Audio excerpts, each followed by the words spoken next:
The Christmas morning gift exchange had devolved into the annual career comparison session, with each family member's professional achievements being measured, weighed, and ranked in the invisible hierarchy that governed our holiday gatherings. At 29, I found myself once again occupying the bottom rung of this ladder, the cautionary tale that proved not everyone in the Martinez family was destined for greatness. "Let's see what everyone's been up to this year," Uncle Robert announced, settling into his role as family patriarch with the satisfaction of a man who'd recently expanded his dental practice to include cosmetic procedures. Professional updates, major accomplishments, that sort of thing. The living room filled with the comfortable buzz of successful relatives sharing their victories. Cousin Patricia had made partner at her law firm. Cousin Miguel had opened his third restaurant location. My sister Elena had been promoted to head of marketing at her tech company, complete with stock options and a corner office. And then there was me.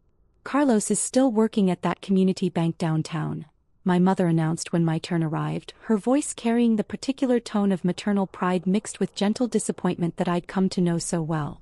"Very steady work, very reliable." Uncle Robert's eyebrows rose with interest. "Banking, eh? What's your position there? Loan officer? Branch manager?" I took a careful sip of my coffee, buying time to consider my response. The truth was complicated, and family gatherings weren't always the best venue for complicated truths. "I work in the operations department," I said, which was technically accurate if massively understated. "Operations," Robert repeated thoughtfully. "That's like, what exactly? Processing deposits? Balancing books? Something like that." Patricia leaned forward with the patronizing smile she'd perfected during her law school years. "That's wonderful, Carlos. Banking is such a stable industry. Not exciting maybe, but secure. You'll always have work as long as people need to handle money."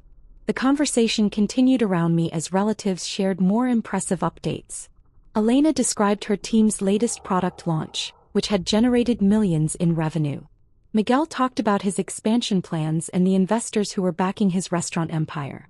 Each success story was met with appropriate admiration and questions about strategies, challenges, and future goals. When attention inevitably circled back to me, Uncle Robert had clearly been thinking about my situation. "You know, Carlos, banking can be a good foundation for bigger things. Have you thought about getting your Series 7, maybe moving into wealth management? Real money is in investment services, not basic operations." "Robert's right," added my father, who'd spent 30 years climbing the corporate ladder at an insurance company. "Operations is fine for now, but you need to think about advancement. Where do you see yourself in 5 years? I considered various responses, all of them inadequate for different reasons. The family gathering had taken its expected trajectory, with everyone offering advice about my career based on their understanding of what my career actually involved. Their concern was genuine, their suggestions well-intentioned, and their assumptions completely wrong. "I'm pretty comfortable where I am," I said finally. This answer clearly wasn't what they'd hoped to hear. A subtle shift occurred in the room's energy, the kind that happens when a family realizes one of their members might be settling for less than their potential. "Comfortable isn't enough anymore," Elena said with sisterly concern. "You're too smart to stay stuck in entry-level positions. The financial industry is evolving rapidly: AI, cryptocurrency, digital banking. You need to position yourself ahead of these changes." Miguel nodded enthusiastically. "Elena's absolutely right. Disruption is everywhere. Look at what happened to traditional retail when e-commerce took off. Banking is next. You want to be on the innovation side, not the side that gets automated away." The advice kept flowing, each family member contributing their perspective on how I could improve my situation. Patricia suggested I consider law school, pointing out that financial law was a growing field. Uncle Robert offered to introduce me to some of his clients who worked in wealth management. My parents wondered aloud whether I'd considered moving to a larger bank with better advancement opportunities. "The thing about banking," Robert continued, warming to his subject, "is that it's all about relationships and trust. People want to work with someone who understands their financial goals, someone who can guide them through complex decisions. You're personable, Carlos. You could probably do well in client services. Assuming he's willing to put in the effort," Patricia added, not unkindly. "Success in financial services requires real commitment. Long hours, continuing education, building a book of business. It's not like operations where you can just punch a clock. I refilled my coffee cup, listening to their analysis of my career limitations with the patience I'd developed over years of similar conversations. They meant well, I knew that. From their perspective, I was underperforming relative to my capabilities, settling for mediocrity when I could achieve more. They were trying to help me see possibilities I was apparently missing. Maybe the problem is vision, suggested Miguel. Carlos, what's your long-term plan? Where do you want to be in 10 years? What kind of life are you trying to build? It was a fair question, one that deserved a thoughtful answer. The challenge was that my actual long-term plan would sound completely implausible to people who knew me as the family underachiever, the one who'd taken the safe route instead of swinging for the fences like his more ambitious relatives. I'd like to stay in finance, I said.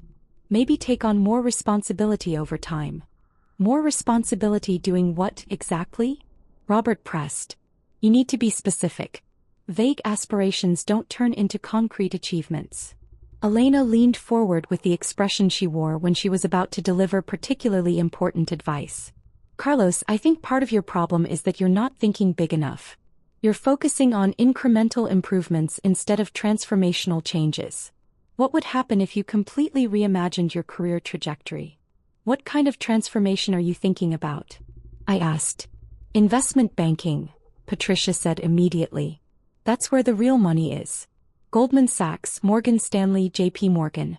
Those guys make more in bonuses than most people earn in a decade. Miguel laughed. Patricia, those jobs require Ivy League degrees and family connections. Carlos works at a community bank. It's not exactly the same talent pool. That's exactly the kind of thinking that keeps people stuck, Patricia shot back. With the right strategy, the right preparation, the right networking, anyone can make that jump. It's about positioning and persistence. Uncle Robert shook his head skeptically. Investment banking is a young person's game. 100-hour weeks, constant pressure, cutthroat competition. Carlos is almost 30. That ship has probably sailed. The conversation had evolved into a debate about my career prospects conducted largely without my input, which was both amusing and oddly touching. They were genuinely invested in my success, even if their understanding of my current situation was fundamentally flawed. Age isn't necessarily a barrier, Elena argued. Lateral moves happen all the time. Carlos has banking experience even if it's operational. That's a foundation to build on. Operational experience at a community bank, Miguel pointed out. That's not exactly the same as experience at Goldman Sachs. Patricia waved this off dismissively. Experience is experience. The principles are the same whether you're handling small business loans or billion-dollar mergers. It's about understanding risk, managing relationships, executing transactions. I found myself in the peculiar position of listening to my family debate whether I was qualified for jobs I'd already held, whether I could achieve success I'd already achieved, whether I had the potential to reach positions I'd already reached. The irony was almost overwhelming. The real question, Robert said with finality, is whether Carlos has the ambition for something like that. Investment banking isn't just about money, it's about drive, competitive spirit, the willingness to sacrifice everything for success. Some people are built for that life, others aren't. What do you think, Carlos? Elena asked. Do you have that kind of ambition? Are you willing to do whatever it takes to make it in high finance? The question hung in the air while I considered my response. I could continue the charade, maintain the comfortable fiction that let them see me as the family member who'd chosen security over ambition. Or I could begin the process of letting them understand who I actually was and what I'd actually accomplished. My phone buzzed with a text message. I glanced at it discreetly. Emergency board meeting at 3 p.m. to finalize the Henderson acquisition. My presence required for final approval signatures. I think ambition means different things to different people, I said carefully. This diplomatic non-answer clearly frustrated them. I could see the collective family concern deepening, the shared worry that I lacked the drive necessary to achieve anything meaningful with my life. Carlos, my father said with gentle firmness, your family believes in you. We see your potential. But potential doesn't matter if you're not willing to pursue it aggressively. Opportunity requires preparation and risk-taking. Dad's right, Elena added. You're smart, you're capable, you're reliable. Those are valuable qualities. But in today's economy, valuable qualities need to be packaged and marketed effectively. You need to advocate for yourself. The conversation was interrupted by my phone ringing. The caller ID showed Goldman Sachs Executive Office, which I quickly declined before anyone could see it. But the interruption had broken the flow of their intervention, and I sensed an opportunity to redirect the discussion. "You know what?" I said, standing up to refill my coffee. "I appreciate all the advice. I really do. You're right that I should think more strategically about my career development." This seemed to satisfy them, at least temporarily. The conversation shifted to other topics: holiday plans, family news, Miguel's latest restaurant reviews. But I noticed they kept circling back to my situation, offering additional suggestions and observations about the financial industry. It was during dessert that my phone rang again. This time the call came from my assistant's direct line, which meant it was genuinely urgent. I excused myself to take it in the kitchen. "Mr. Martinez, I'm sorry to interrupt your holiday, but we have a situation with the Henderson deal. Their board is pushing for changes to the acquisition terms, and our legal team needs your approval to proceed with the modified structure. Can you join a conference call at 2 p.m.? I checked my watch. It was 1:45 p.m. "Yes, patch me through now. I can take 15 minutes. Should I conference in the full team? Mr. Goldman wants to discuss the liability provisions, and Ms. Chin has questions about the regulatory filings. Just Goldman for now. We can loop in Chin once we've settled the main structure." The call connected, and I spent the next 10 minutes reviewing acquisition details with one of the firm's senior partners. We discussed liability caps, earn-out provisions, and regulatory approval timelines for a deal worth approximately $2.8 billion. Standard Tuesday afternoon business, except it was Christmas morning and my family was in the next room debating whether I had sufficient ambition to succeed in high finance. When I returned to the living room, Uncle Robert was in the middle of explaining why community banking was a dying industry. "It's all about scale now," he was saying. "The big banks have the technology, the resources, the global reach. Small institutions are going to get squeezed out or absorbed. That's why Carlos needs to make a move soon," Patricia added, "before his current experience becomes irrelevant." I settled back into my chair, half listening to their continued analysis of my career limitations. My phone buzzed repeatedly with follow-up messages about the Henderson deal, but I kept it on silent to avoid further interruptions. The afternoon continued with more family bonding, gift exchanges, and intermittent career advice. Elena shared articles about financial technology disruption. Miguel offered to introduce me to his banker, who might have insights about industry trends. Patricia suggested I consider an MBA program to strengthen my credentials for a potential jump to investment banking. It was all very thoughtful and completely unnecessary. Around 4 p.m. my phone rang again. This time, it was loud enough that the whole room could hear the ringtone, and the caller ID was clearly visible on my screen: Goldman Sachs Partner Office. I hesitated for a moment, then answered the call. "Martinez here. Carlos, it's David Goldman. The Henderson team accepted our modified terms, but they want to accelerate the closing timeline. Can we push everything to next Friday instead of the end of the month?" The room had gone completely silent. Every family member was staring at me with expressions ranging from confusion to shock. "That's aggressive," I said, "but workable. What's driving the timeline?" "Tax considerations. Their fiscal year closes in January, and they want this to impact their Q4 numbers. Our corporate tax team says it's feasible if we can get regulatory pre-approval by Wednesday. I'll call Senator Morrison's office tomorrow. We should be able to expedite the regulatory review given the employment impact projections." "Perfect. One more thing. The Times wants to interview you about the deal for their Sunday business section. Something about mid-market consolidation trends. Should I have them call your office directly?" I was acutely aware of my family's continued staring, but the conversation needed to be finished professionally. "Yes, have them coordinate with Sarah. She can schedule it for late next week after the closing." "Excellent. Thanks for being flexible on the holiday, Carlos. This deal puts us at $42 billion in transactions for the year. Not bad for a December close. Glad we could make it work. I'll talk to you tomorrow." I ended the call and looked around the room at my family's shocked faces. The silence stretched for several long seconds before Uncle Robert found his voice. Carlos, he said slowly, who was that? David Goldman, senior partner at Goldman Sachs. And you were discussing what exactly? A corporate acquisition. About $2.8 billion. Patricia's mouth was slightly open. You're involved in a $2.8 billion acquisition? I'm leading it, actually. Elena leaned forward with the intense focus she usually reserved for technical problems at work. Carlos, what exactly is your job title? I considered various ways to ease them into this information, but there didn't seem to be a gentle approach. Managing Director, Goldman Sachs.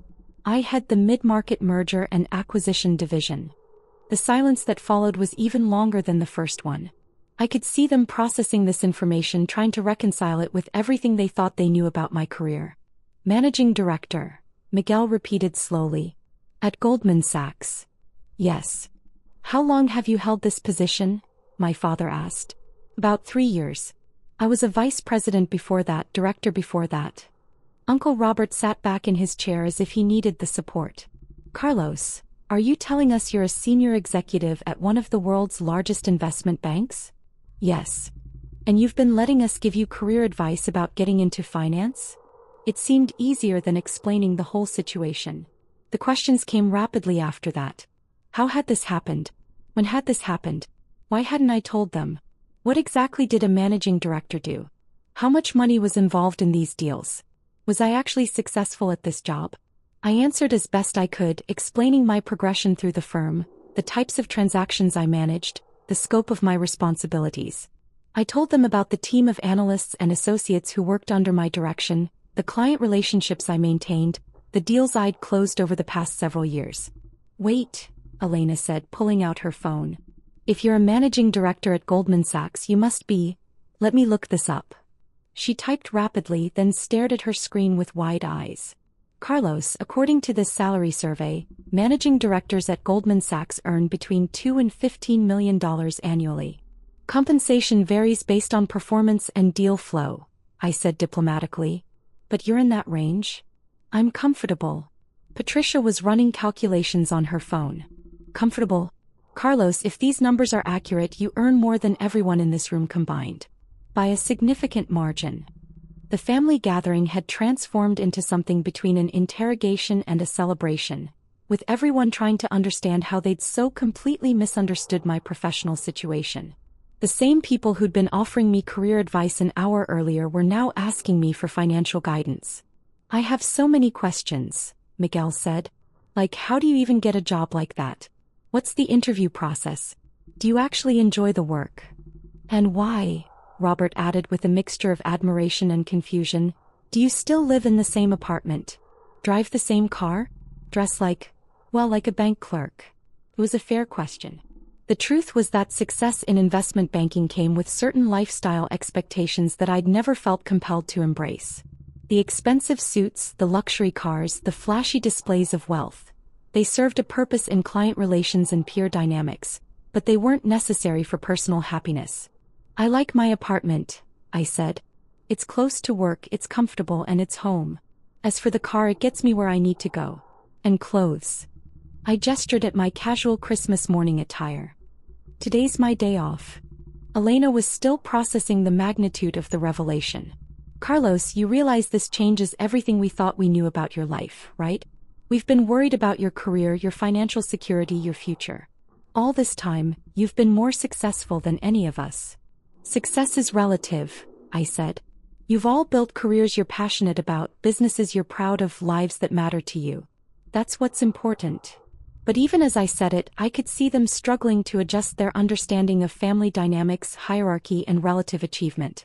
For years, I'd been the family member who needed guidance and support. Now they were learning I was the family member who could provide guidance and support if such things were needed. The afternoon continued with a completely different energy. Instead of career advice, I found myself answering questions about the financial industry, merger strategies, and market trends. Instead of concern about my future, there was curiosity about my experiences and insights about my work. But the most meaningful moment came when my father pulled me aside as the evening was winding down. I owe you an apology, he said quietly. Not just for today, but for years of assuming I understood your situation better than you did. You don't owe me anything, Dad. You were being supportive. I was being condescending, he said firmly. There's a difference. I thought you needed my guidance, my perspective, my advice about building a successful career. I never considered that you might have already built one. We talked for a while about choices, assumptions, and the complexity of family relationships when professional success doesn't match external appearances. He was struggling with the same adjustment everyone else was making. The shift from seeing me as the family member who needed help to understanding me as the family member who was quietly, successfully managing a high-stakes career. As I drove home that evening, I reflected on the day's transformation. 4 years I'd maintained a careful separation between my professional and personal lives, partly for privacy and partly because family dynamics can become complicated when money and status enter the equation. My relatives' concern for my career had been touching, even when it was based on incomplete information. The Goldman Sachs call had forced a revelation I hadn't been planning to make, but perhaps it was time for that revelation anyway. Maintaining 2 separate identities, underachieving family member and successful investment banker, had become increasingly difficult and ultimately dishonest. Tomorrow would bring the usual challenges of high-stakes finance, client calls, deal negotiations, regulatory compliance, team management. But tonight had brought something more valuable: the restoration of authenticity in my most important relationships, and the relief that comes from no longer managing 2 separate versions of the same life. The family dynamics would continue evolving as they adjusted to this new understanding of who I was and what I'd accomplished. But that evolution would happen honestly, grounded in truth rather than assumption, reality rather than perception. And perhaps most importantly, I'd learned that the people who love you will find a way to love the truth of you, even when that truth completely reshapes their understanding of your life and capabilities.